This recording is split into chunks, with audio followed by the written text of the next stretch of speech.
In 1953, the average American family spent just 22% of their income on food. But for millions of working-class families across the South, the Midwest, and the rural hollows of Appalachia, even that number was a luxury they could not reach.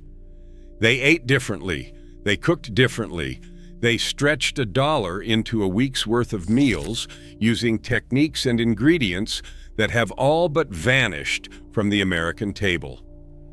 Number 7 on this list was once the most common weeknight dinner in the country.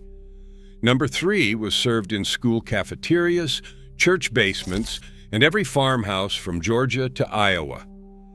And number 1, the meal that kept more American families fed during the lean post-war years than any government program ever did, has been almost completely forgotten. These 25 dinners fed a nation. Then we threw them away the moment we could afford to. Before we start, hit subscribe. What you are about to see might just make you pick up a phone and call your grandmother. Let's count down. Before there was cereal, before there were granola bars, before anything came in a box, there was bread and milk. A bowl, a few slices of day-old white bread torn into pieces, warm milk poured over the top, sometimes a pinch of sugar. That was supper. In rural homes across Tennessee, Kentucky, and West Virginia, this was the meal that appeared when the money ran out and the week was not over yet. Mothers called it a poor supper. Children did not know the difference. The bread swelled soft in the warm milk, turning the whole bowl into something almost like porridge. A loaf of bread cost about 16 cents in 1952. A quart of milk was 21 cents. For a family of 6, this was dinner for under 50 cents. No one talks about it now, but in 1,000 old farmhouses, this was the taste of getting through. Long before brunch became a lifestyle, working families across the Midwest turned canned creamed corn into a hot, filling meal by ladling it over toasted white bread. A can of Green Giant creamed corn cost about 9 cents. Bread was already on the counter. The whole thing came together in 5 minutes on a gas burner. Mothers would heat the corn in a saucepan, season it with salt and a scrape of butter if there was any, and pour it thick and steaming over 2 slices of toast. Children ate it without complaint. It was sweet, warm, and filling enough to get through a cold winter evening. The toast soaked up the creamy corn liquid and turned almost custardy at the bottom. This was Tuesday night in the Midwest. Quick, cheap, and humble. Today it does not even appear in vintage cookbooks. It was too humble to write down. Number 23. Fried bologna sandwiches. Every working-class kitchen in America had a roll of bologna in the refrigerator. It cost about 30 cents a pound in the mid-1950s and fed a family for days. But fried bologna was not a sandwich you threw together cold. Mothers cut thick slices, made 2 small notches in the edges so the meat would not curl, and laid them flat in a hot cast iron skillet. The bologna would blister and brown at the edges, swelling in the center from the heat, filling the kitchen with a smell that brought children running from 3 rooms away. Served on white bread with yellow mustard and maybe a slice of government cheese, fried bologna was a proper hot meal, not an afterthought, not a snack. Dinner. Men ate it after long shifts. Kids ate it before school. There was no shame in it because everyone was eating the same thing. Number 22. Crackers and milk. Some meals in post-war America existed purely to silence hunger before bed. Crackers and milk was one of them. Saltines broken into a glass of cold milk and eaten with a spoon were the unofficial supper of children across the rural South and Midwest on nights when there was nothing left to cook. It cost almost nothing. A box of saltines ran about a dime. The milk was already in the icebox. What made it a real thing, a ritual rather than a defeat, was the way mothers served it the same way every time. The crackers went in first, the milk came after. You waited 30 seconds for the crackers to soften just enough to hold their shape. Then you ate fast before they turned to paste. Oral histories from the era speak of this with surprising warmth. It was the last thing before sleep. Simple, reliable, theirs. Number 21st, macaroni and tomatoes. This is not mac and cheese. This is not pasta with marinara sauce. This is something older and more honest than either of those things.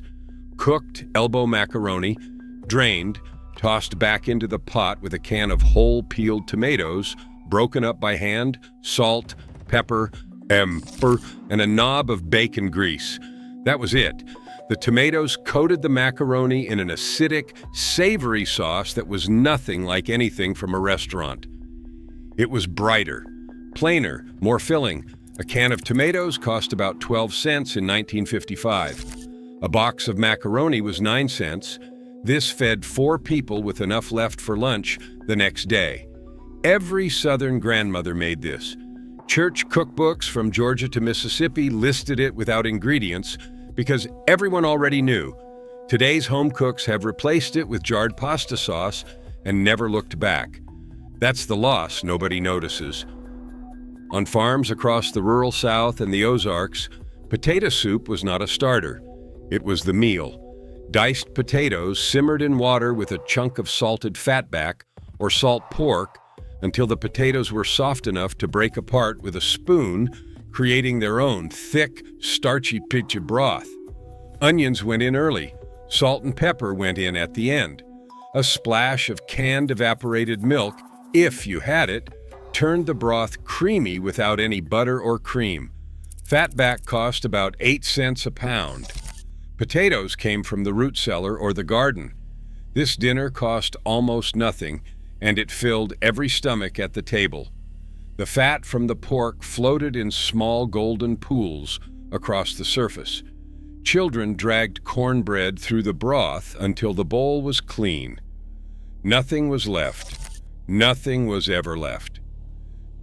Number 19, wilted lettuce salad with hot bacon dressing. Here is where things get interesting. This dish, which sounds like something a fine dining chef invented, was actually the poor man's solution to limp garden lettuce and leftover bacon grease. Leaf lettuce straight from the garden was placed in a bowl. In the skillet, bacon grease was heated with a splash of apple cider vinegar and a pinch of sugar until it bubbled and spat. Then the hot mixture was poured directly over the raw lettuce. The heat wilted the leaves instantly, the vinegar brightened everything, and the fat created a glossy, rich coating that turned garden greens into something almost elegant. Served alongside cornbread or pinto beans, this was a full meal on a summer evening in Appalachia. The technique is barely mentioned today. It appeared in handwritten community cookbooks from Virginia to Arkansas, passed between neighbors who grew the same gardens and shared the same skillet. This was the besh that made 1 pound of ground beef. Feed a family of 6 without anyone feeling shortchanged. Halved bell peppers, scraped clean, were filled with a mixture of browned ground beef, cooked rice, canned tomatoes, and onion. They were then baked in a dish with a little tomato juice in the bottom to steam them soft. The rice doubled the volume of the filling for almost nothing, and the pepper itself became the bowl, which meant less washing up. Every slice of meat was stretched by the rice and the vegetable. Every forkful had something different happening. Bell peppers cost about 5 cents each at a 1950s roadside market. Ground beef ran about 45 cents a pound. These sat in the center of weeknight dinner tables across Ohio, Indiana, and Illinois. They looked like effort. They felt like abundance. They were neither. Before tuna became the default pantry protein, canned salmon was the affordable fish that stretched across American working-class kitchens. A tall can of pink salmon cost about 25 cents in 1954. Mothers would drain it, remove the larger bones, mix it with cracker crumbs, egg, onion, and a spoonful of mustard, shape it into patties, and fry them in a skillet until golden on both sides. The outside crisped into a thin, crackling shell. The inside stayed moist and pink and almost creamy. Served with creamed peas or stewed tomatoes and a wedge of cornbread, salmon patties were a Friday night supper that felt like something you would order at a diner. Children who refused to eat fish ate these without a second thought. The recipe lived in every women's club cookbook from 1940 to 1965, then disappeared almost entirely when canned tuna became cheaper and salmon became something you ordered at restaurants. Number 16. Hamburger gravy over mashed potatoes. Farmers called it poor man's steak. Mothers called it hamburger gravy. Children just called it supper. Ground beef browned in a cast-iron skillet with diced onion, then a spoonful of flour stirred in to coat the meat, and milk poured over slowly until the whole thing bubbled into a thick, savory white gravy with brown beef throughout. Poured over a mountain of mashed potatoes. That was it. Ground beef cost 43 cents a pound in 1956. A 5-pound bag of potatoes was 29 cents. This fed 6 people for under $1. The gravy soaked into the potatoes so that every bite carried both. It was heavy, filling, and deeply satisfying in the way that only food made of starch and fat can be. This appeared on dinner tables from Montana ranch kitchens to Detroit tenement apartments. It has no elegant name. It needed none. Number 15. Salt pork and beans. First pattern break. Here is a meal that built the American working class and then got erased from it. Salt pork, a piece of heavily cured fatback about the size of a fist, went into a pot of dried navy beans soaked overnight. The pot then simmered for 3 to 4 hours until the beans turned soft and the broth became silky with rendered fat and pork flavor. A pound of dried navy beans cost about a dime. Salt pork was 12 cents a pound. This pot fed a family of 8 for 2 days. The beans absorbed the salt, the fat, and the deep-cured pork flavor until they tasted like something far more expensive than what they were. Served with cornbread for sopping and sliced raw onion on the side. Every farm kitchen in the South and Midwest kept a crock of salt pork in the cellar. This was the meal that got people through hard winters, bad harvests, and weeks when the paycheck did not stretch. Today it is gone from the American table almost entirely, replaced by canned beans and jarred sauces. Nobody talks about what we lost when we stopped making it. Number 14. Chicken and dumplings. In the Depression, a hen too old to lay was too valuable to waste. By the 1950s, stewing hens were still the cheapest chicken you could buy, about 15 cents a pound compared to 35 cents for a fryer. Mothers simmered them for 2 hours until the meat fell from the bone and the broth turned golden and rich. Then the dumplings went in. Not the rolled, flat southern kind, the dropped kind. Spoonfuls of flour, baking powder, salt, and milk dropped directly into the boiling broth, where they swelled into pale, tender clouds that absorbed the chicken flavor from the inside out. The whole pot thickened into something between a soup and a stew. It was the meal that appeared when someone was sick, when a neighbor had a death in the family, when the weather turned cold and nothing else would do. It was care made edible. Across the mountain south, this was not a side dish. This was the meal. A pot of pinto beans started the night before, soaked, then simmered all day with a ham hock or a piece of salt pork, seasoned with nothing but salt, pepper, and thyme. By supper time, the beans had broken down at the edges, thickening the pot liquor into a rich, dark broth that tasted nothing like the canned beans sold in supermarkets today. Cast iron skillet cornbread baked while the beans simmered. You crumbled the cornbread directly into the beans.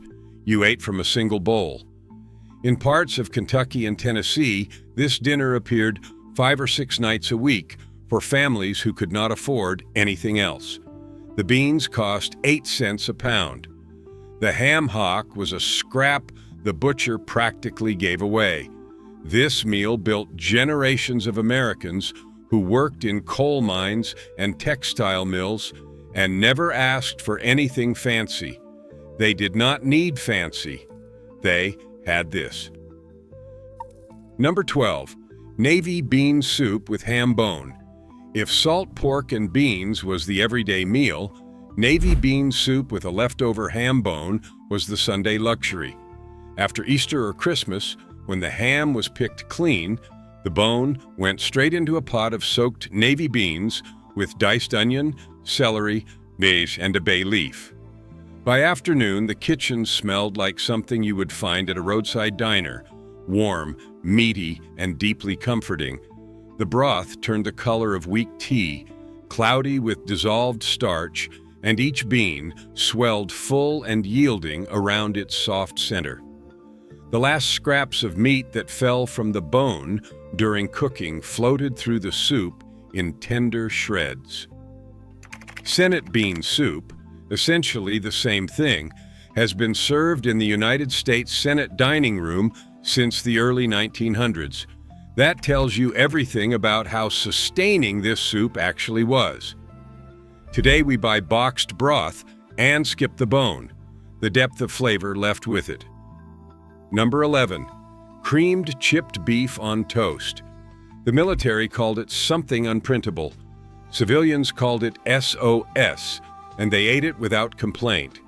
Thin slices of dried, heavily salted beef, the kind that came in small glass jars for about 35 cents, were torn into strips and stirred into a thick white sauce made of butter, flour, and milk, then poured over white toast.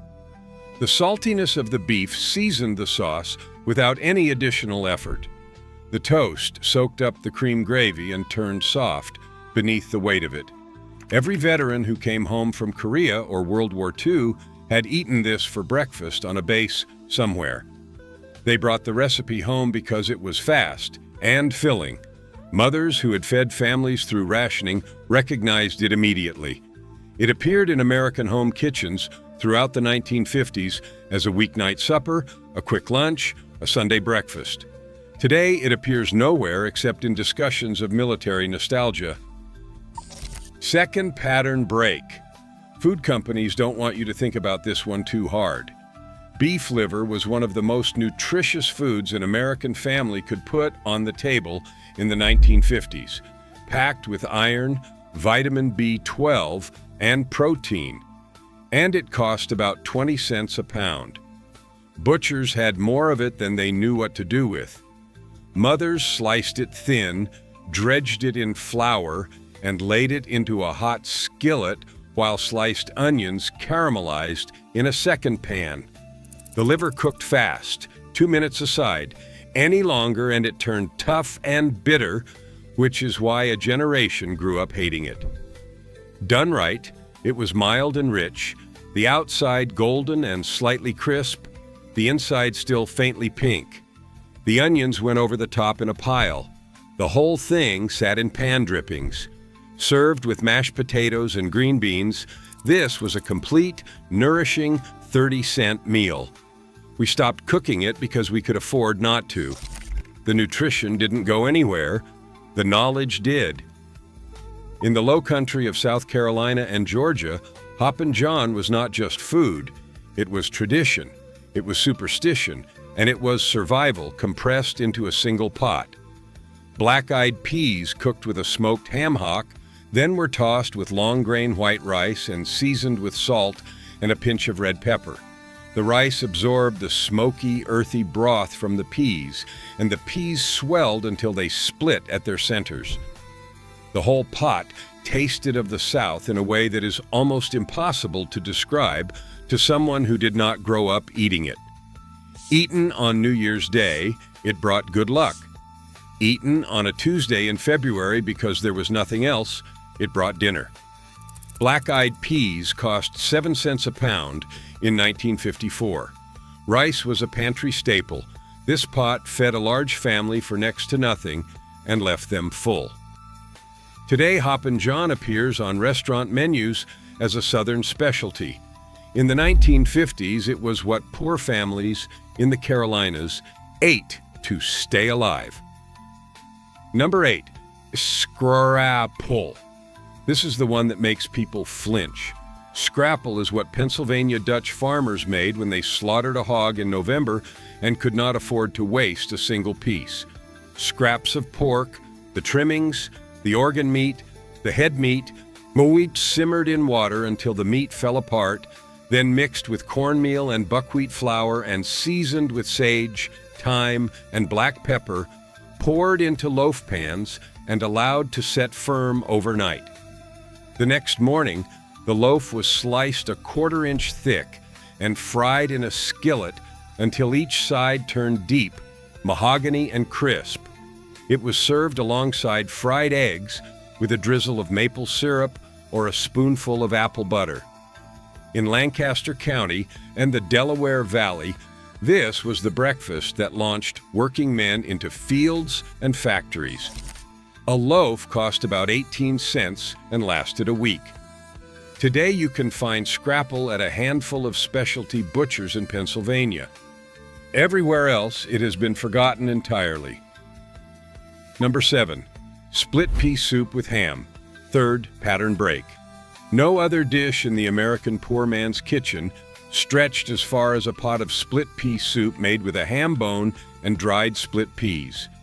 Dried green peas cost 9 cents a pound in the mid-1950s. The ham bone came from whatever was left of Sunday dinner. Everything else, water, onion, carrot, a bay leaf, came from the root cellar or the garden. The peas dissolved as they cooked, thickening the soup without any flour or cream, turning the broth a pale, earthy green. The ham bone released collagen into the broth as it simmered, giving the soup a body that coated a spoon and warmed a person from the sternum outward. You could feel it working. Children who refused to eat vegetables ate 2 bowls of this. Mothers made it on Sunday afternoon and fed the family from it through Tuesday. The whole batch cost about 30 cents. No meal on this list gave more for less. And yet it has nearly vanished from American home cooking, replaced by canned Campbell's soup that tastes of nothing in particular. Tomato gravy over biscuits was the weekday staple long before red-eye gravy and sausage gravy became the celebrated stars of Southern breakfast tables. Bacon grease in a cast-iron skillet, a spoonful of flour stirred in until it turned the color of a paper bag, then a can of whole tomatoes crushed in by hand, and a splash of water to bring the whole thing to a simmer. Salt, black pepper, and a pinch of sugar if the tomatoes were too sharp. Poured thick over split homemade biscuits. This was breakfast. Sometimes it was also supper. The tomatoes gave the gravy an acid brightness that cut through the richness of the lard biscuits beneath. Canned tomatoes cost about 12 cents in 1955. Flour and lard came from the 50-pound bags stored in every Southern pantry. This gravy appeared on tables in Georgia, Alabama, Mississippi, and Tennessee on nearly every morning that was not Sunday. It has all but disappeared. The word succotash comes from Narragansett, meaning broken corn kernels, and the dish itself predates the United States by several centuries. Native Americans taught it to settlers, and settlers taught it to everyone who came after. By the 1950s, succotash, cooked dried lima beans, and corn simmered together with a piece of salt pork had become the staple side that served as a main course in poor households. Lima beans ran about 10 cents a pound. Corn, came from the garden or cost a nickel a can. The salt pork gave everything a fatty, smoky depth that made the simple combination of two vegetables taste like something far more substantial. In the South, a bowl of succotash and a wedge of cornbread was a full meal. In New England, the same dish appeared with a different name and a slightly different bean. Every region had a version. Every version was cheap, nutritious, and filling. Today it appears as a side at summer cookouts and nowhere else. This requires a specific clarification. The modern version of fried potatoes, the breakfast hash, the roasted potato wedge, the home fry, is a side dish. In the 1950s, for millions of families, a cast iron skillet full of sliced raw potatoes, fried low and slow, with a sliced onion in bacon grease until everything turned golden and the potatoes crisped at the edges, was supper. Nothing alongside it. Maybe bread. Potatoes cost about $3 for a 50-pound bag at a farm market. Bacon grease was saved in a can on the stove. The onion came from the garden. The whole meal cost pennies and fed everyone at the table. The potatoes took on the flavor of the fat as they cooked, becoming something entirely different from a boiled potato. The onions caramelized into sweet, soft ribbons, woven through the crisped starch. Children ate seconds. Fathers asked about thirds. This was not a meal of defeat. For families who had it every Wednesday, it was one of the best things they ate all week. If you understand this dish, you understand how the American South ate for the better part of 2 centuries. A large bunch of collard greens or turnip greens or mustard greens washed and torn from their stems, dropped into a pot with a piece of salt pork and just enough water to cover, then cooked low and slow for 1 to 2 hours until the greens wilted completely and the pot liquor, the dark, salty, mineral-rich liquid at the bottom, turned to the color of strong tea. The pot liquor was not a byproduct, it was the point. Cornbread was baked specifically to be crumbled into it and eaten with a spoon. The greens themselves were served alongside, dark and soft, and carrying the deep flavor of the cured pork. Salt pork cost about 12 cents a pound. A bunch of collards at a southern roadside stand was a dime. Nutritionists now know that collard greens cooked this way retain remarkable amounts of calcium, iron, and folate. Poor southern families knew none of this. They knew it kept them strong. They were right. Every Friday, in kitchens from Baltimore to Birmingham, a ham hock went into a pot of soaked, black-eyed peas and simmered for the better part of the afternoon.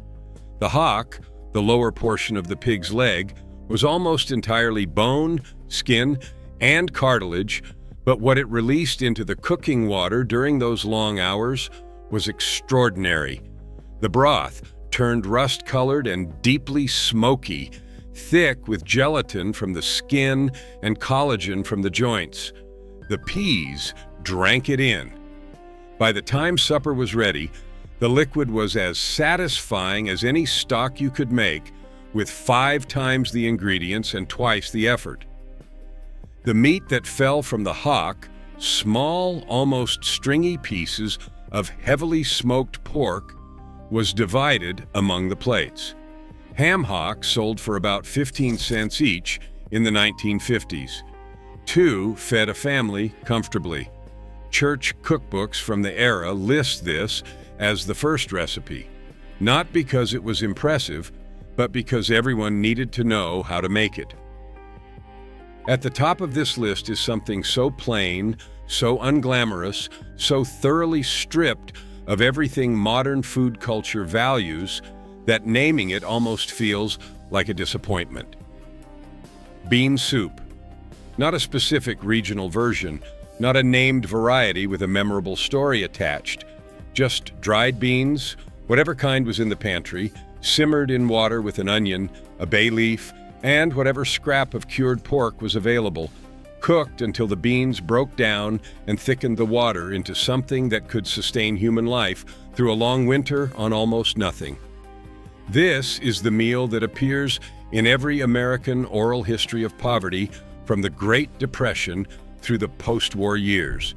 In Appalachian mining communities, in Dust Bowl farm towns, in urban tenements from Chicago to Cleveland, in the sharecropper shacks of the Mississippi Delta, bean soup was what kept families alive when everything else ran out. A pound of dried beans cost 8 to 10 cents throughout the 1950s. It fed 6 people for 2 days. Nothing in the American kitchen has ever done more for less. And nothing has been more thoroughly erased by the convenience economy that replaced it. We traded this meal and everything it represented for canned soup, frozen dinners, and the comfortable amnesia of a full supermarket. The families who made it did not have that choice. They made it because they had to, and they made it well, and they fed their children, and those children grew up and forgot it existed. This is the meal we should remember most. Here's the challenge. Make one of these this week. The salmon patties, the hamburger gravy, the tomato gravy over biscuits. Make something your grandparents made without a second thought. Then come back and tell me if it was as bad as you thought it would be. Because I made the pinto beans and cornbread, and I haven't bought canned soup since. These weren't consolation meals. They were the real thing. Drop the one you are going to try in the comments. I want to know if the fried potatoes get more love than the split pea soup. Because these weren't just dinners, they were a way of life we were sold out of.